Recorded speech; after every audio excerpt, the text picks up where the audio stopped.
Yo, yo, welcome family to the Big Money No Problem Solved podcast show, episode 6. What it I'm is? Chuck, aka Big Will, with my brother from another AG, aka Mr. Ileana Jones. And once again, man, we want to shout out that partnership with Mill Hub Media. You know what I'm saying? Check them out on all social media platforms. And on today's show, we want to talk about that R&B culture with special guests. And matter of fact, my brother from that Diggs family tree. That Diggs family tree. Some of those who may know, and some of those who may not know. If you know, you know.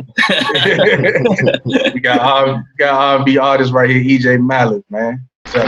How you doing, y'all? Everybody, appreciate you for having me, man. Alrighty, man. Yes, sir, man. Shoot. So before we always want to check in with our guests, man, before they pop in, man, how everything been going, man, with that COVID-19? Man, trying to stay above water, man. Every day above ground is a good day, so I can't complain too much. Just trying to stay creative. I feel like it's a tough time for artists like myself. I feel like now we're like confined to the box. And as artists, we always say we don't want to be in the box. That's all. You already know, yeah. So like that's kind of like the stronghold is like, damn, how do you still stay out of the box while in the box, as i.e. house or apartment? Mine being this fucking 1 by 1. That's the crazy thing. That's everybody, man. We all up in that same situation. And that's the thing. Like everyone's trying to do something that's like, I'm with you. I'm with you. Right. Hey, toast. Yo, yeah. You already know. You already know. I already know. Everybody trying to stay above, like doing something different. Everybody trying to stay creative, and I feel like it's a good thing and a bad thing. Because like for myself, I feel like you gotta stay on top of it. You gotta like do more. Exactly. And if you don't, you kind of like you fall off the hinges. So like. That's what I was gonna say. It's easy to just fall off and get lazy, and find yourself on the couch or something for a couple of days. Real quick in the bed, getting complacent and not doing nothing. You feel me? And it's good that like us out here pushing the culture to trying to make niggas actually get up their ass and do something. Exactly, man. So before we get into it, man, let me give y'all a quick backstory, man, with me and the young boy Ejay. So I remember the first time when I met Ejay, man. And a bunch of his homeboys, you know what I'm saying? A lot of my dudes I know down there.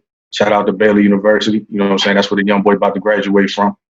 And they was like, yeah, Ejay, man, he got some stuff, man. He can do some things. So I was like, okay. You know what I'm saying? Because you know how everybody say niggas can do things. But then you really got to hit shit for niggas to really understand. Though, like, yeah, they can really do things. And my man let me hear, I think it was some stuff. It was some music off the Waco Traumatized album? Yeah. No, it was earlier than that. You know what I'm saying? This was before Traumatized. Oh yeah, this was way before Traumatized. Yeah, way before Traumatized. It was like Waco did. Yeah. So it was like, I was like, damn, young boy got it. You know what I'm saying? Like it's like when you talk about singing from a standpoint, when you hear dudes who sing, it's like you got some who feel like, yeah, they definitely need that auto-tune shit. And then you got some dudes who you feel like, yeah, they straight. They don't really need that shit. Exactly. It's just that's the young boy. Exactly. So go ahead, Ejay. Let the people know, man. What's your story? Let them know. And for me, the Church Boy story is the go-to classic for me, man. I've been singing since God knows when. I'm originally from East Compton, California, so you can just tell all hell raised. Yeah. All my house. I was a troubled child. I was the thing about it was I wasn't doing like my older brothers was like gang banging and stuff, like they was doing their thing. I wasn't into that. I'm too skinny. Like you could tell. I am not portraying a thug. Like I can't, but I'm in that environment, you know. So when you're in that environment, you kind of become accustomed to things. You assimilate certain behaviors and certain traits. Like I got a song working on now called For Sure Tough Guy. It's like I'm not a tough guy, but I know some niggas who are in that in that lane. So don't make me call them because it's a quick call away. But like that's it. Hey, don't get it twisted. I'm affiliated. Exactly, very affiliated. Very affiliated. But that's the thing. Like my mom was always looking at me like you so smart. Like going to Baylor, I was in AP class. Like I was knocking this shit out. Like I was getting. It wasn't to the point where I was getting like phone calls back home to like oh, he's not doing his work. He's doing his work so fast that now he's bored. He's fucking with everybody else. Right. So I would get in trouble on that end, or just being a smart mouth or talking back because I was so advanced. Like I would be able to talk back to my teachers, and they'd be like, "Damn, this nigga low key proved my dumb ass wrong." But I don't want to be embarrassed, so let me send him to the office. Right. Exactly. That. So like, that was like my go-to. My mom was like, "Oh, you gonna sing in church?" And I'm like, "I don't want to sing in church." And every morning I was singing in church. I was in choir, and I could sing, and everybody knew I could sing. That's where it started, man. Like then, just growing. I joined like choir in high school. That was something different that like I'd never learned, but it kind of gave me like some real training, because my choir director was the TMEA like president. He was like the top tier choir director in the state of Texas. Like, oh, that's what's up. Yeah, for colleges, universities, high schools, like he's the top choir director. So, okay. Like, I was getting professional training from like the top dogs. Okay. My choir was undefeated. Like we would travel to Arkansas, DC. We were traveling all over the country, singing songs in German, French, all kinds of shit. And that's what gave me that versatility. I would take elements from choir and then apply it to songs that I'm working on myself. Like I would take like bird chirps. We did a song in choir. It was like bird chirping, and I was like, "Oh, I want to try that in one of my songs." And I just literally just went in, and I was like, "I'm gonna just whistle the whole time," and it worked. Oh wow! Yeah. So it was just like just combining different elements. It's like making myself taking what I knew from church, the gospel roots, and then taking what I knew from choir, stuff like that, and just kind of combining it into what I am now. Got you. That's love, man. What was that transition like though, coming from Cali to Texas? It's been smooth. Like I love Texas, to say the least. It was.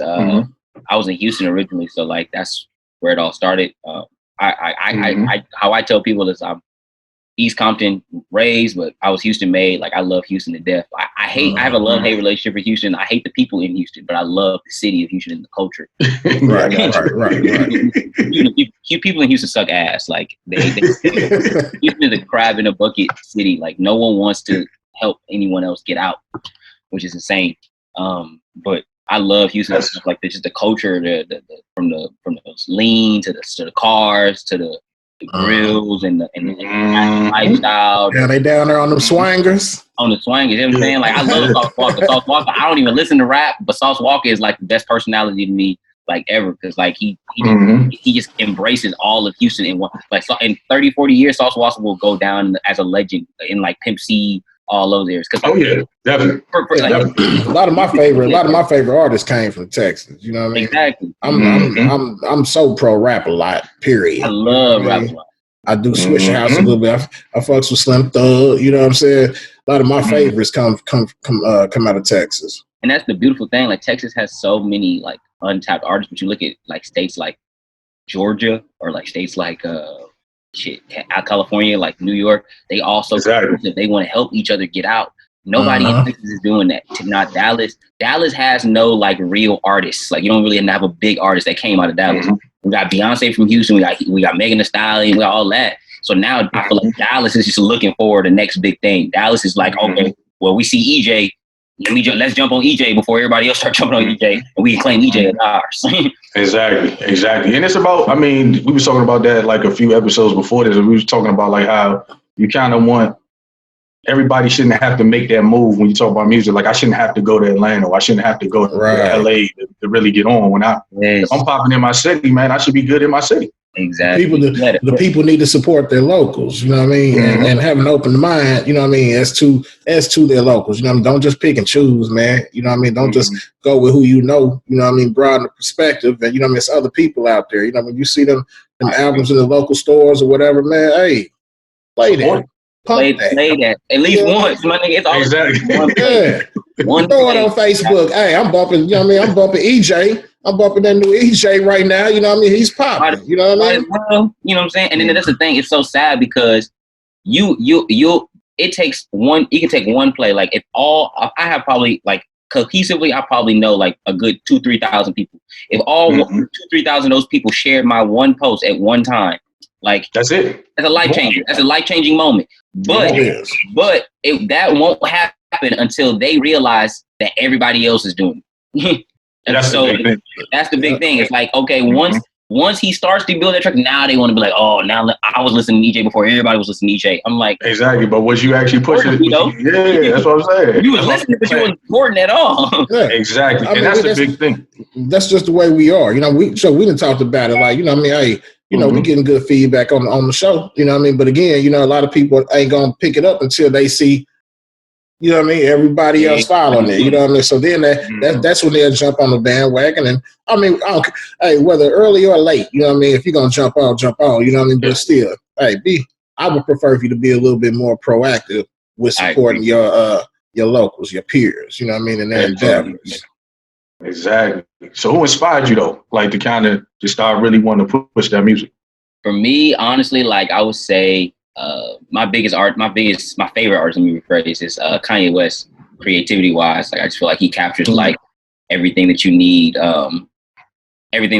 like with like sonic music. We talking pre Kim Kardashian Kanye West, right? Yeah. No, I'm talking Kanye West holistic. Kanye West is the greatest artist of our generation. I don't care what nobody says. I ain't gonna lie. I fell back off of Ye since he's been Kardashian, whatever. You know what I'm saying? I don't know, man. He's kind of falling back. I feel you. Think about it. He got with Kim Kardashian and became a millionaire. I mean, a billionaire. He was broke. Yeah. He was broke. True. You think about this. He was broke. This nigga had nothing. Think about the times you had nothing, and then you get with one girl, and now you're a billionaire. Hey! I'm never knocking the hustle or the money method. I'm just they getting money. The artistic creativity. You know what I'm saying? Oh shit! Facts. Facts. You know what I mean? That's the whole brand that he's. You know what I mean? He's feeding off of. You know what I mean? That shit. That's not a name. That's a brand. You know what I'm saying? Straight up. But I would say Kanye for sure, creativity wise, like musically, sonically, Frank always gonna be Frank Ocean, like songwriting, for any songwriting inspiration. For this new project that I'm working on now, like this past 6, 7, 8 weeks, however long we've been in quarantine, I don't even know, the weeks just blend together. Yeah, I've been listening to like Justin Timberlake. I've been listening to Timberland beats. I've been listening to Aaliyah. Brent Fox, Sonder. I just been kind of getting into like a real 90s R&B, B2K, Omarion, Usher, like the early Usher. I got so like all the new stuff that I'm planning on dropping, because now I'm dropping songs like every 2 weeks for the rest of the year, and I'm like I got so many songs now. Yeah, it's so many songs, so many different sounds. Like I got a song that sounds like a B2K song. I got a song that sounds like an Usher song. I got a song that sounds like a Timberland song. I got a song that sounds like an Aaliyah song. And it gives everybody a variety, so it's kind of like it's a beautiful thing at this point. That's inspiration wise for me right now. Oh, that's good, man. That's good. You know what I mean? So not one time are you just so stuck in one era, one mode. You know what I mean? You can be versatile with your craft. And that's going back to what you said originally. That complacency, like I realized, like as an artist, I don't want people to think that like, oh, now that he graduated, he's gonna get lazy. He don't want to do no shit like. Nope. Right. Now we finna amplify it. We finna take it to the next level. Now the hustle is real. Yeah. Exactly. Now the hustle is real. Real for real. Exactly. So when it comes to you, in terms of when you get to writing, man, what's your creative process like? I'll start with like a beat. So lately I just been hearing like getting beat packages from like different producers, or I'll just like find beats on like beatstars.com.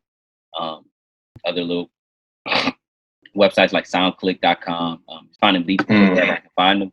But yeah, like hit up those producers, finding like guitars that I like via like my friends. I know like Matt Cobb and No Rehearsal. Guitars, John Allen Stevens from Houston's a good guitarist. Hitting them up like, hey man, send me some loops. Then I'm like, oh, I find this drum pattern that I like, and I send it to this producer, and I'm like, what y'all can do with this?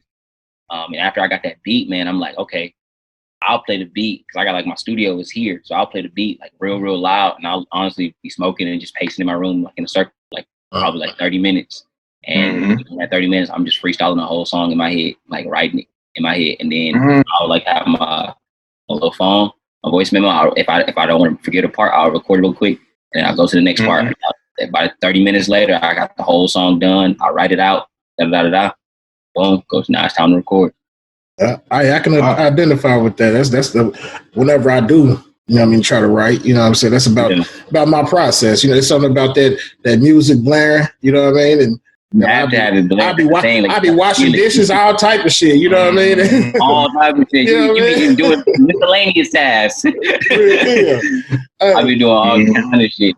Walking around, I'll be cleaning up anything. Just hit blast, and if it's in my headphones or coming out the speakers, I'm just blasting and making sure that I'm feeling it, because I want people to like. How I think about it is, I always think about the song like how it would be played, like in a club, like the setting that I think about the setting. So I'm thinking about how would this song be played in the club? How would this beat sound if it was played in a party? Like how would people, like if this beat came on, what people gonna be feeling like? How would I get people excited when this whole come on? You feel me? On stage, like how is this song? How the video gonna look? I'm thinking about the end product way before I even got words to the song. Yep. Exactly. So are you one of the artists, like, are you one of them type of artists where it's like, I got to actually go through something to get it written, or I could kind of just picture it? Like I'm more visual in terms of your writing process. So like, well, for me, how it works is Waco, my EP Waco was kind of like a personal / like kind of like how you said, like I can just get some shit out.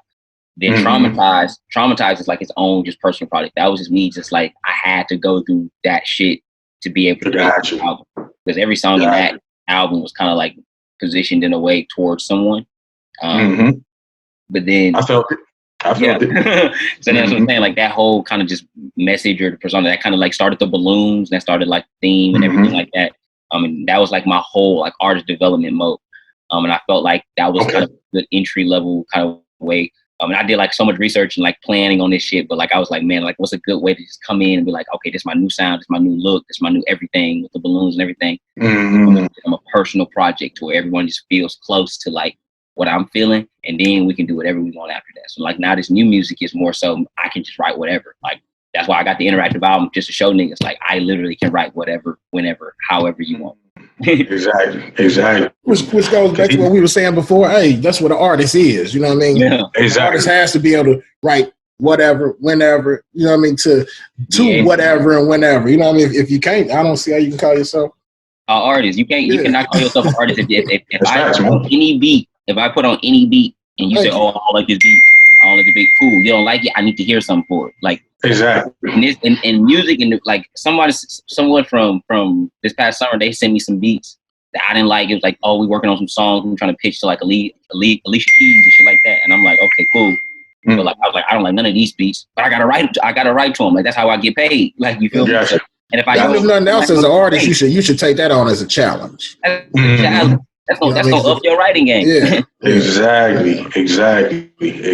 So that's kind of like, because I know you got a song I know that touched me, man. That better and ruin me for our podcast listeners, man. Look up Ejay Mallard, look up Better and Ruin Me. That would kind of get you into your little thought process and feelings listening to that.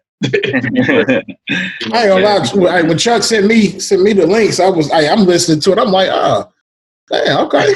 Yo, boy, got skill. You know what I mean? I'm critical about R&B artists, man. You know, because you know what I mean. Mm-hmm. I'm like, damn. I had to replay this shit a few times. I'm like, okay, I had to call him back. Yeah. That's thing. Like R&B is such a. I feel like it's at a shaky time because, like, you don't, especially for Texas. Like, think about it. It was the last time you heard an R&B artist coming out of Texas since Beyonce. Facts. Yeah. Facts. That's fact. What's your thought process on that though? In terms of nobody. That's the thing. That's where we capitalize. It's like there's no that's where we're going to have. Like there's no R&B artist doing, saying, singing, creating the shit that we can do in Texas. I don't care what nobody says. I don't care how anyone tries to word it, position it. Like I'm the best R&B artist in Texas, hands down. There you go. Hey, hands down. You heard him. He claimed I ain't gonna argue with him. Claimed it. Yeah. At all.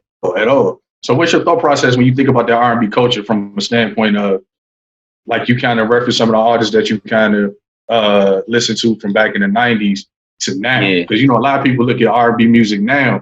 It's nowhere near the love making, everything is just right in your face now. Yeah, that's what I'm trying to take it back to. That's the SoundCloud. It's I blame SoundCloud, but it's a good thing because SoundCloud kind of what got me started. So I really can't blame SoundCloud, but I blame SoundCloud because that in your faceness, that quick instant gratification. SoundCloud was created so artists don't have to wait for the streaming platforms to get their song 2-3 weeks later. And then, so I was like, if I got a song tonight and record it, and I want the world to hear it tonight, I can upload that bitch right now. It's gonna be heard. It's gonna be out tonight. And that was the beautiful thing about SoundCloud. But that kind of like rinsed out good rapping, good singing, good songwriting, because everyone was just so quick to like, oh, I just need to get a song out and then upload it to SoundCloud. You look at R&B, it's like no one's really making R&B music anymore. And now everyone says they're an R&B artist. Like, just because you use autotune does not make you an R&B artist. I'm sorry. Facts. Let that be known, please. Let that be known. And just because you harmonize, just because you know how to use the harmonize effects, that is not R&B. Let that be known, man. Because a lot of people, I'm an R&B artist. That's not R&B. Hey, remember, R&B is rhythm and blues. You know what I mean? Hey, it's rhythm and blues. It ain't just singing. You know what I mean? It got that title for a reason. You know what I'm saying? I think aside from your traditionals, R&B has lost its romance. You know what I'm saying? R&B has completely lost the romance. You know what I mean? Yeah, they're gonna talk about sex and all of that, but you know, it was a more love and romantic, you know what I'm saying, feel. You know, even if it was about it, was the thing about it, it was never even if they was talking about like sex or women or anything like that. It was never derogatory, and two, exactly, it was always like painted. Like, it was like a canvas, like Mona Lisa. It was like an art. Yeah. It was a picture painting. Like, oh, I'm gonna put my and now it's like that's lame. R&B had the toughest niggas, you know what I mean, wanting to light some candles for, you know what I mean, for a female. I was throw the rose petals down. Yeah, you know what I'm saying? It wasn't now. I'm gonna get her to the hotel room, bang her back out for 2 minutes and real quick. You know what I'm saying? And send you on your way. Yeah. Exactly. And like you said, man, you like to paint, you know what I'm saying, pictures with your music. And like I said, when I hear a couple of your tracks and when I hear them, it's almost, that's why I told you before, when I listen to them, I be like, dog, you talking exactly what I'm feeling right now. You know what I'm saying? And that's what you want to relate. That's exactly. R&B is a relatable sound. Like hip hop and rap are two different things. Hip hop is a relatable sound. Rap is just rap. Niggas, anybody can be a rapper. Exactly. Hip hop is a relatable sound. That's an art form. Those are poets. Those are people who are talking about Birdman is a rapper. Yeah. Like, everybody can rap. Like, and who can actually tell a story with their songs. And with R&B, like how you said with the blues, it's people get the rhythm. You got the bounce, but you don't got no blues. You ain't got no story to this. You just put out a song and now you think it's a hit because everybody feel like, oh, I can dance to this in the club. That's not R&B. Exactly. So how in terms of when you are writing, like how hard are you on yourself? Like, do you go back? Do you write it and do you listen? And you be like, hold up, that don't even sound right. Let me go back in. I got this saying, and I stole this from who was this? Who said, I forgot what his name was. Los. He's a rapper named Los. He real like big now, hella good rapper. But he says one of this in the songs. My best shit is my worst shit I ever wrote. So every time I write a song, I consider that my worst song ever. I like that. So now my next song has to be better than that one. I have to always one up the last song I put out. You hear Give It Time, and this next song we drop in this Rudy Story, that's 3 times better than Give It Time. And then the next song we drop, and you think Give It Rudy Story crazy? Wait till the song we drop after that. It'll be even time, and then wait till the song after that. Gonna be 10 times better than that. And like that's just how I envision. Like I have to be that critical on myself. And that's good because even when people, you know what I mean, check you out and they start digging back into your archives, they always gonna get greatness out of your music. They're gonna see the growth. They're always gonna show like you're gonna see a nice steady growth. You're gonna be like, okay, he started at this and this was cool. I could see where he was going. He obviously realized there's some different shit he needs to go for, and then now boom. Now he got real music, but it's still in his lane. Right. Exactly. And that's kind of good that you are kind of critical on yourself because like you said, when you start to get into that lane of damn, everybody know me, you got that team. At least you know as long as I'm critical on myself, I ain't got these hanger-oners who will be like, yeah, that's straight, even though you know it's not straight. Yeah, you know everybody's gonna tell you good.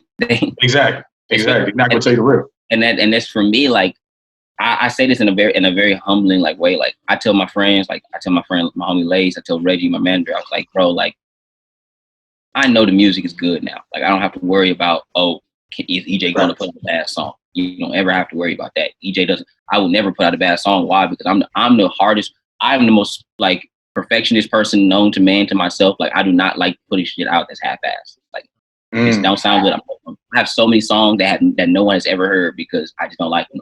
And that's how it's gonna be. They will never be released. But that with that mentality, that's how I better myself. My friends, like how you said, my friends, my girl, everybody gonna say the music sound good. Everybody gonna say, oh yeah, because they your homies. I need people who gonna tell me, hey, this shit trash.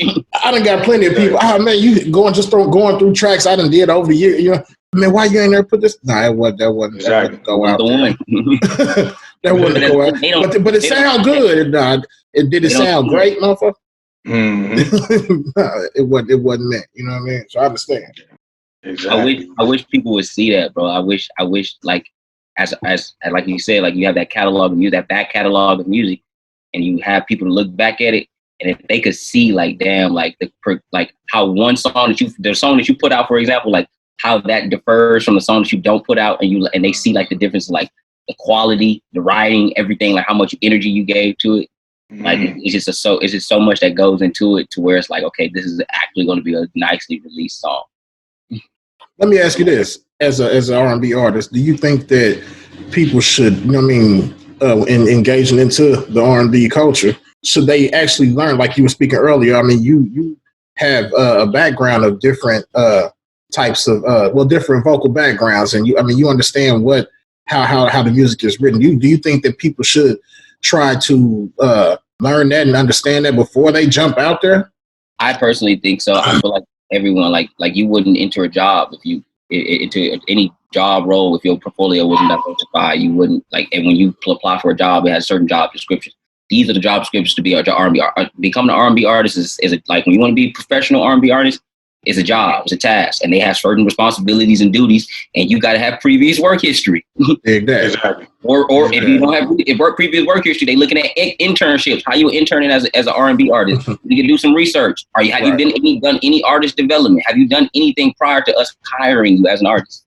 Like that's all, like how I feel like I got a degree in computer science.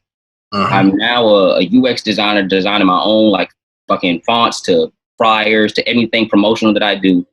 I got web development. My girl digital marketing. My manager got a marketing degree.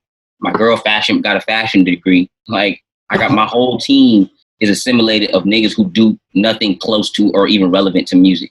And then we use those skills and then apply it to the music. Like I would have never been able to do this interactive album. I have a whole program I wrote now that just literally just counts the votes for this interactive album, and I have to do nothing now. And it's in it that just using those skills that I learned in school, like diversifying the portfolio, doing that back history, knowing those that stuff. It makes you a better artist. It makes you more marketable. Like if you can sing, cool. But if you can sing, play the piano, play the guitar, that makes you a better artist. You feel me? Yeah, exactly. Yeah, exactly. I think if you can sing, play the piano, play the guitar, you also make flyers, you also make beats, you also make your own websites, you also make other niggas' websites. Bro, like, who wouldn't want to hire you? You feel me? And the most important, you can write it. That's the other thing. Ain't nobody writing it for you. And you're saying you don't got to, especially as R&B, as art, like people sitting, he has a camp. Like Chris Brown literally has a camp of 3 to 4 people he takes to the studio with him every time he goes to the studio, and he'll write a little hook, and they'll come up with the verses, they'll come up with Chris Brown line, they'll come up with everything else, and Chris Brown will just come up with a chorus, and that's it. And that's his team. I do all that by myself. You got more people getting paid to do that when you can just pay one person and do it. And get it all done. Exactly. Get it all done in one time. Like, you know what I'm saying? Like, it helps. Like any other job. Why would I hire you when I can hire this guy who's doing all what you can do plus more? Hey, my old man told me one day, because I was an electrician. I said, yeah, I'm a pretty damn good electrician too. He was like, so he's like, can you lay drywall? I said, nah. He said, can you mud? Can you paint? I said, nah. He was like, well, why would somebody hire you as an electrician when you go through and bust the holes open in the walls till they walls open, then they got to call somebody else to come back and repair all of it. So, you know what I mean? That's just applicable to what you're saying. You know what I mean? Why just be here when you can be here and exactly. Monopolize the whole. Now you doing the electrician work. You be like, oh yeah, you need somebody to fix these holes. Here go my business card. Right. I got that. Exactly. So from a performance standpoint, what can people look at when you get up on that stage? Man, I'm a big person of you. Like I told you, I'm a UX designer. UX stands for user experience. So I always think of user experience, whether it be from the songs to the songwriting, everything. I think even on stage, user experience. What is the audience going to feel when they get on stage? When they walk to the room, they don't want people to feel like they're in a circus. And with the balloons, it's a beautiful thing because I can have the balloons just like laid out.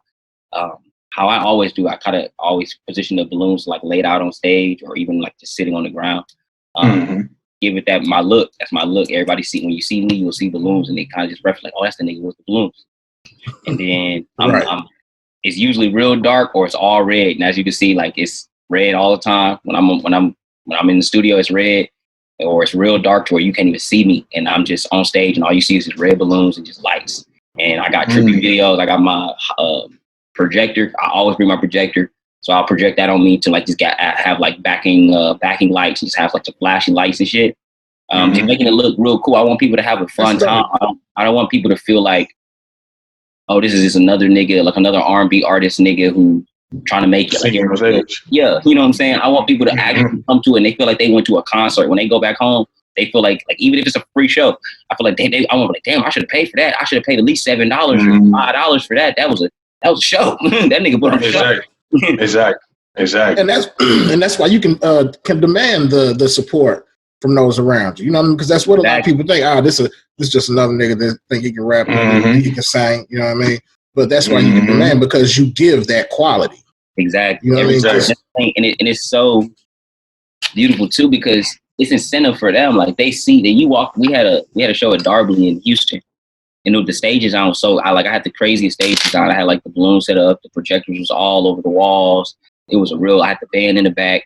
And like when niggas just walked in the room, it was just so crazy because like they was like, this nigga like have a whole like setup. Like this look like a real and like niggas was looking up. It was like, cause like the projector was all over the wall. They was above us. Like it was all over. So like it was literally, it was looking up, and they all my name just flashed like everywhere. And they just looking up, and they like, damn, this is like I'm in a Travis Scott kind of like a music video, like a Travis Scott music video or something. Like, that wild. And I was like, I want y'all to feel that, bro. I want y'all to be in here having fucking epileptic seizures and shit. I want y'all to have an experience. I want y'all to go home sweating. Like, if nothing else, you're gonna remember me. Yeah, exactly. So you're gonna remember me. You're gonna remember me. Damn it. Even if you don't listen to the music, if you feel like the music was trash, if you feel like the music ain't your taste, if you feel like the music anything, if you don't like, you're gonna at least remember me. If nothing else, it's just, studies that say, just like how you said, my name gonna be flashing. You know, that's an imprint. That's an imprint on people's mind. You know what I mean? So even if they don't remember the song, they're gonna remember that name because it's all you see is goddamn. And that's literally like, that's the whole, like if we did that Darby show, was a 30-minute set, and like the whole show is like video playing with my name blasted. I had the music videos playing in the back, and it's all over, bro. It was real trippy. And I had the balloons everywhere, and the whole crowd was just going crazy. And I'm like, man, I had my shirt off. It was like, it was hot. Like everybody was in there, like they could feel it. Like they could really, really see, like, man, this nigga's in here having fun. He having a blast. And I always, when I perform, I take this black bandana with me everywhere I go when I perform. And I'm always just wiping my face with it. Like I'm performing with it. And it adds just like extra flair, extra character. Like when you see this just flying in the air, niggas want to pay, like, who the hell is this nigga singing? And it's not a thug nigga. That's the thing. It's like, I'm with this bandana with all this red and all this, and they expecting a thug ass rapper, and then they get on stage like, this nigga R&B artist singing about love. and it's so like, this nigga's in love. Yeah, it's so what the fuck? Hey, like this nigga's going wild. I'm just like niggas really coming, like he was like, bro, why you carry your bandana? Like some dude used to, I performed at the House of Blues. He was like, why you carry the bandana? I was like, that's just my style. He was like, yeah, bro, when I first saw you, I thought you was going to get up there and rap. And then you started singing. And I was like, this nigga live. He was like, that's the way it's supposed to be, though. Sure, yeah. Got to get, he changed my whole we got to get you in the House of Blues up here in Chicago. Man, I'm down. I'm so down. Yeah, we got to make that happen. We got to make that happen for real. I'm trying to already know everything. All right, so let's talk about that new single, man. Give it time, man. I mean, that's the matter of fact, we gonna talk about it after we play. Gotcha.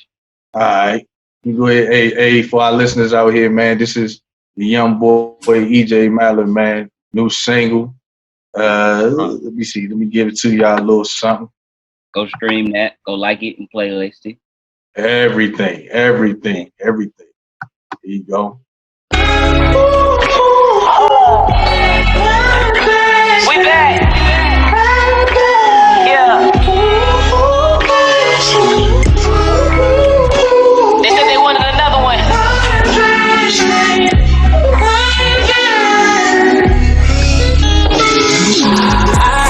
been down on my luck, I've been broken.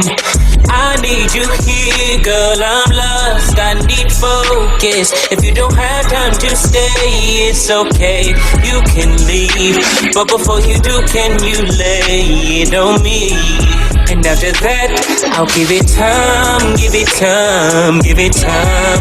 I swear I'll give it time, give it time, give it time. I swear I'll give it time, give it time, give it time.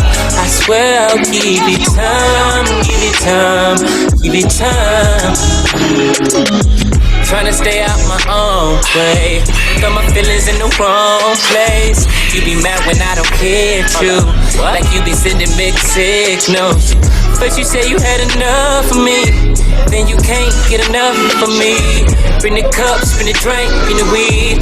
If you want, I can scoop. How come every time I pick up, you switch up? Playing games, saying you miss and not friendship. Asking questions like, why have I been distant? It's because the energy has been missing. So tell me, tell me, tell me, tell me, what do you want? What do you really want from me? I have been down on my luck, I've been broken. I need you here, girl, I'm lost, I need focus. If you don't have time to stay, it's okay, you can leave. But before you do, can you lay it on me? And after that, I'll give it time, give it time, give it time. I swear I'll give it time, give it time. Why gonna waste your time if you ain't gonna waste mine, you know? I swear I'll give it time, give it time, give it time. I swear I'll give it time, give it time, give it time.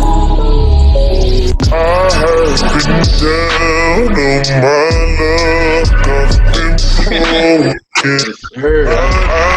I know about that chocolate screw. That huge. I'm about to say that Screw. That Screw. R.I.P. DJ Screw. Already. Talk about that, man. That shit live, dog. I ain't gonna lie to you. Yeah, I ain't gonna Real lie to you. deal. That shit live. Hey, Real man, deal. Hey. I didn't. That's the beautiful thing. You can't even give no credit to me on that song, bro. I didn't create that song at all. My fans picked that beat.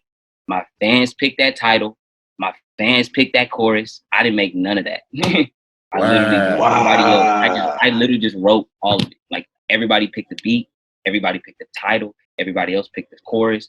I literally just wrote it. You cannot even give me credit for that song.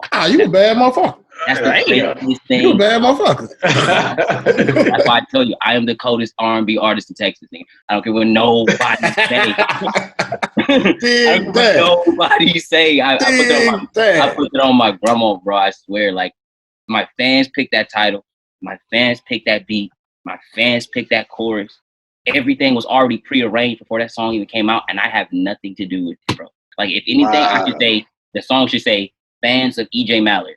Give it time. That's the I didn't do nothing. I literally just wrote it. I didn't do nothing. Damn, so they picked the chorus, the verses, and everything? Everything. I just And I'm gonna tell you, I'm admiring your selflessness with the credibility. You know what I mean? Yeah. Not too many people that just stand up and say, "Hey, nah, my fans did that." I didn't do nothing.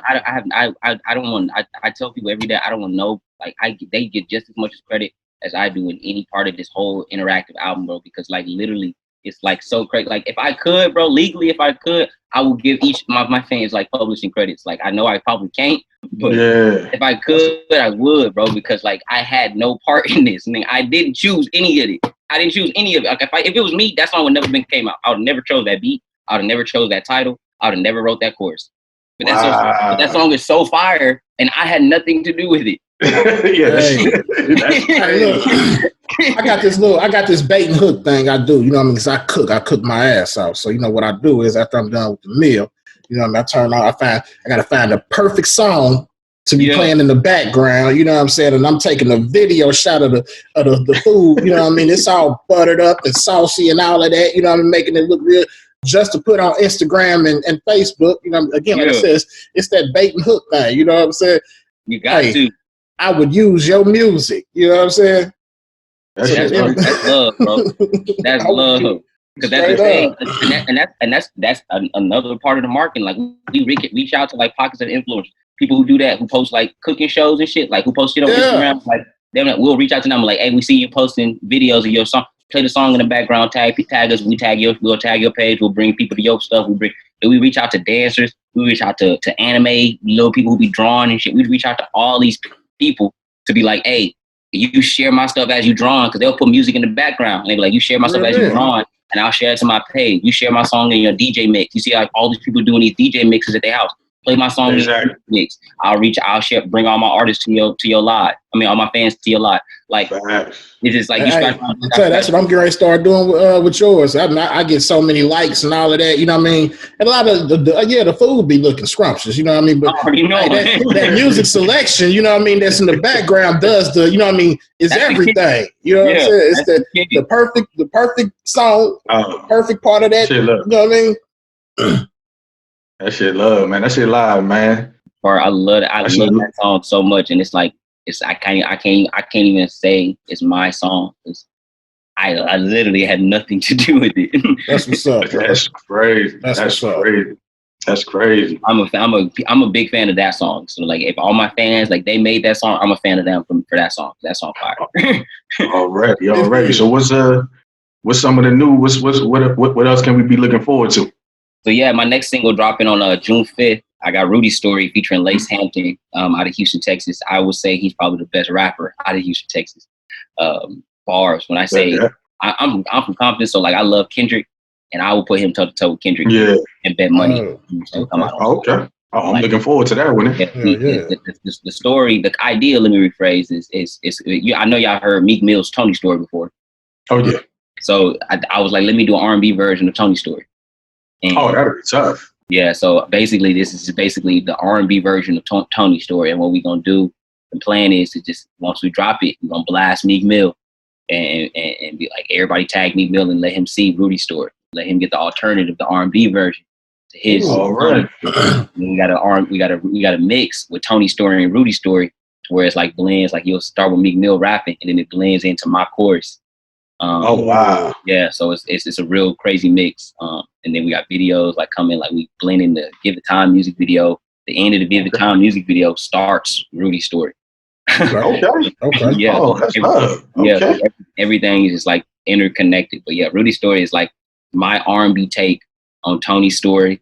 Basically just about like I being from East Compton, like, and I know you from Chicago, DC. So like. The hood, nigga. Everybody from the hood. You already know.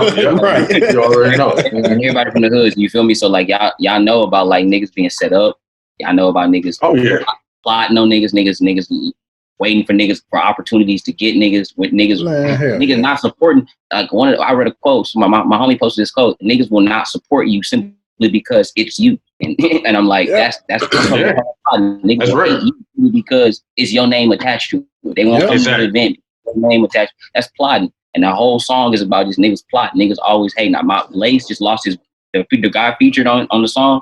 He just lost his brother to some drugs, some gun violence, some drug shit. Who got set up? You know what I'm saying? One thing led to another, and boom, now he got off. And that's just some hating ass niggas who saw opportunity and wanted to end somebody's life over. On that notion that you just spoke of, have you ever found yourself reaching out to those your close circle or people that you operate with day to day and be like, hey bro, did you check out my song I dropped? Did you go download it? Yeah, I expect my friends to listen to my music, and if you don't, like, I can't hold you to it. I expect my friends. You can't hold them to it, but have you ever come across time you be like, oh nah bro, I ain't had a chance yet, man. I'm gonna get to them. Nah, I honestly I never have. Like really? That's what's up. That's what's up. My friends say they listen to it. They'll say like my like all the homies, you know, all the groups, like we support each other 110. So when I send them something, what I gotta do, where I'm posting it, who I'm sending it to. So they already on the 100. And that's I'm a person who considers I'm a social person. I love to talk, but I do not like people. And that's the like most like oxymoronic thing. But like I hate people to a T. Like I don't like being around a lot of people. I don't. I call it introverted extrovert. Yeah, like my girl stay in this room all day. We go out, eat, we go shower, do what we gotta do, work out, XYD. Then we come back in this room. We do not like people. We like doing what we got to do to get money. We like get paid. There you go. There you go. Hey, you can't be mad at that. You know what I'm saying? Straight up. And that's what I'm saying. Even in the course of the Rudy story song, like I say that, can't say too much to you. I be low key. Can't say too much if you're not the homie. Like I don't talk to people. I don't associate myself with people. It's the fact once you make it, you're gonna see plenty of me anyway. You know, you don't need to see me right now. Once I'm officiating, goddamn, hey, you'll see me. A lot of EJ. Yeah, exactly. That's the thing. Like that's a lot of like I think it was Charlamagne the God. Somebody posted this the other week. But they was like, people will not sacrifice a year, or aren't willing to sacrifice a year of shitty living so they can fulfill their dreams. I'm willing to throw my face. Exactly. You got to. Because that's the only way you get to that next level, man. The sacrifice has to happen. If I could and survive and live and pay bills off this music stuff and stay in this room every day, I would. I'd just record music. Exactly. Oh yeah. To me, it's like I'm not even in it for the money. I'm not in it for the fame, anything like that. I'm just in it to make good ass songs. And have people reactions. I love the reactions that people have to the music. And that's why you're gonna be famous, bro. Yeah, exactly. For that, you know what I mean? For that fact right there, that's why you will be famous. You know what I mean? Exactly. And like I said, like I'm waiting for just the one opportunity. Like I'm at this point, man, all I need, I tell everybody, like all I need is one instance, one person, one email, one DM, one phone check of a text message, anything. Somebody open up an email, somebody check a DM, it's over. Like once you go to the room, it's over. It's over. It's over. Like I don't have to. You don't got to worry about when this nigga get to the meeting, is he gonna perform? Is he gonna be shot? Oh no, we going all out. They gonna see. They gonna see these balloons. They gonna be like, yeah, that's the nigga with the balloons. Exactly.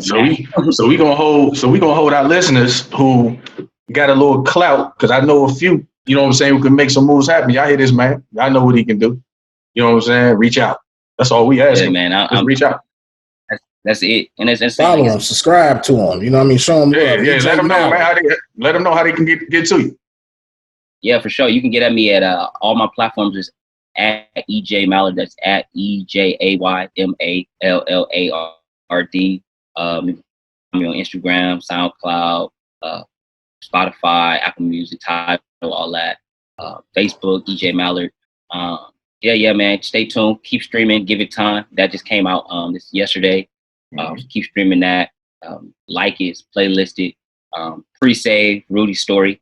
That's in my bio on LinkedIn. I'm not LinkedIn, on Instagram or Facebook. Rudy story pre-save. So be sure to pre-save that. We're trying to get to 100 pre-save before the song come out. But yeah, we got videos dropping this week. We got some covers dropping this week. We got a lot of content dropping this week. Some real organic stuff. So stay tuned for that. It's gonna be real fun for the next 2 weeks. Already, man. You see this man working out here. He working out here. Appreciate it. Hey, we appreciate your grind, brother. Appreciate it, bro. I thank y'all for having me. Like it's a blessing to even be a part of stuff like this, because like I can't wait to look back and be like, yeah, nigga, all the niggas who did all my interviews, y'all get exclusive. Y'all niggas get exclusive. Hey, you already know. Send me the envelope. Say VIP. You know what I mean? VIP, nigga. You know what I'm saying? That's it. That's media. They were me. You know what I mean? That's all I want. You know what I mean? I need VIP and backstage passes. Complex. Y'all wasn't trying to fuck with your boy. Oh yeah, y'all can sit to the side. Yeah, we're gonna get all my niggas on first, and then you go about that later. Like that's that crazy thing. Like everybody who has supported me, who has been a part of the wave, bro. Who's like that's the thing. Y'all niggas to this stuff tells me that y'all see it, that y'all believe in the dream, bro. That y'all honestly like this. You already know. When I do stuff like this, it tells me that these niggas honestly can see me famous. Like they can see me as a star on stage, touring, features with Drake, and they can see that. That's what this kind of interviews, these podcasts, everybody who reaches out to me and say, "Oh, we would love to do." That tell me that y'all believe in the dream, bro. And that, to me, as an artist, as a person who unsigned, has no money, has nothing, and for y'all to believe in me wholeheartedly, bro. That's people depending on me, bro. Speaking of Drake, that Drake and Drive was the first album that was shared with me. I said that to him. Yeah, I said fanatic. You know what I'm saying? That Drake and Drive, and that's now at 500 plus streams on Spotify. You feel me? Wow. Exactly. And that's in a matter of turning numbers. Like, it's only a matter of time, and that's what I'm saying. Like I thank y'all so much, bro. Because like y'all don't understand. Like it's y'all who the people y'all put that battery in my box to keep going. Because like when y'all do shit like that, I'm like, man, I gotta go record another song. Because you already know. Y'all niggas just inspired me. Because now I feel like I gotta make it. Because now I'm trying to get help y'all. I'm trying to help the next podcast. I just did another interview with this podcast called Oakland and Dallas. I'm trying to help them. I'm trying to help everybody, bro. Because I'm like, bro, these are the niggas who believed in me. Why wouldn't I not want to help them? These are the niggas who spent time. Y'all spent an hour of y'all time today when y'all could have been doing something else, making money within this time, but y'all want to spend it with me, bro. Like that to me, that tells me a lot. You already know, man. Shoot, you already know. We respect you, bro. Hey, we appreciate, you know what I mean, your grind and your efforts, man, and your creativity, man. You know what I mean? You have genuinely good music, bro. I appreciate it. You know what I'm saying? Authentic, good music. Yes, sir. Yes, sir. So we appreciate, you know what I'm saying, we're in the show. Thanking our listeners, man. You know, thank the family. You already know. Thank Ejay, man. The man is ready. I know we know he ready. Yeah. You know Ejay Mallard. So and if you searching for him, you know what I mean? You see something pop up with them red balloons. You already know. You know what I mean? You already know, man. That's him right there. You know what I'm saying? Yeah, that's when you know you found me. You see the red balloons, you know it's me. You already know, man. So like again, man, thank everybody, you know what I'm saying? Thank our regular listeners and some of these new listeners. You know what I'm saying? I'm pretty sure after hearing that track, you know what I'm saying, a certain gender fan base might jump up a little bit. You know what I'm saying? But you doing your thing, man. And like I said, man, we here, man. Go ahead, AG. Let them know how they can reach us. You can find us on all major podcast platforms, Spotify, Apple Music, SoundCloud, on Instagram, Big Money No Problems on Facebook. We're everywhere. It's no numbers not hard to reach us. We ain't hard to find at all. You already know. So appreciate everybody, man. And like I said, man, keep checking out for the young boy because he definitely about to be the next. You know what I'm saying? And keep supporting the show, man. We're going to keep pushing this good content. You know what I'm saying? Keep giving y'all what y'all want. One love, man. Peace.